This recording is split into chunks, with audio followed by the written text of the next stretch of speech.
Welcome to We Are Soldiers. This is Vijay Saeed Khan. This is the beginning of the most comprehensive series ever produced on the country's armed forces. Today, and over the next few weeks, you will get an in-depth view and analysis of the way Pakistan's armed forces work, function and train. You will actually see the men and the machines in action, performing major and minor operations of war. You will also gain access to information that focuses on the prevailing security situation in Pakistan and the region, and how that affects the tactics of such operations.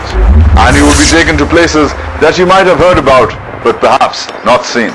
From Siachen to Sir Creek, Wearesoldiers to the line of control, you will bear witness to the art and science of soldiering in a country which many consider the eye of the global security storm. This is Dawn News, and you are watching We Are Soldiers. Stay tuned.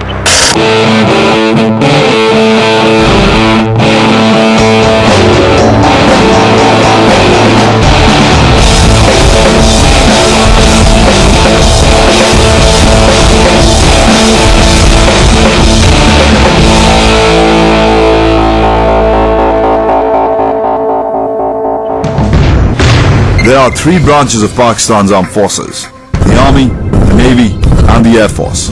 Effectively, the Pakistani military machine is the sixth largest in the world. The Army is the largest branch, with an estimated 550,000 active troops. The Army is a land-based operations force, though it has aviation and amphibious assets as well. The Army is tightly organized into large formations called corps. There are 9 corps of the Pakistan Army, with each corps led by a 3-star Lieutenant General. Also having corps status is the Strategic Force Command, which controls the country's nuclear arsenal.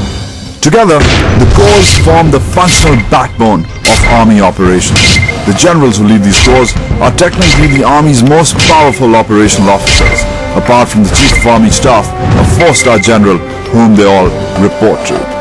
Each corps has a certain specified number of divisions. If the corps are the backbone, then these divisions or divs are the arms.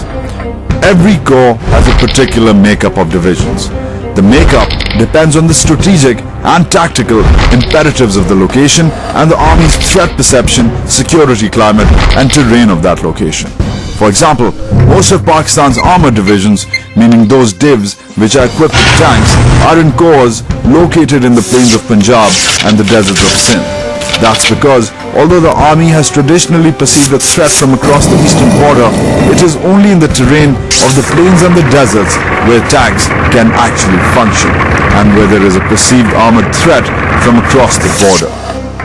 Meanwhile, divisions of corps that are located in terrains inhospitable to the movement of heavy vehicles, like along the line of control and in Fatah and Swat, are primarily infantry-based, meaning they rely heavily on foot soldiers to do the fighting.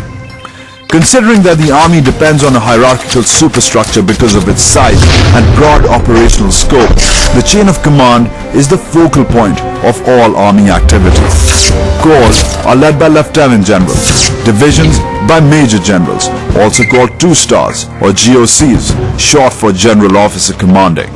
Then, each division comprises of brigades, led by brigadiers, and each brigade is responsible for what is perhaps the lowest common denominator of the Army's organizational hierarchy: the unit. The unit is the basic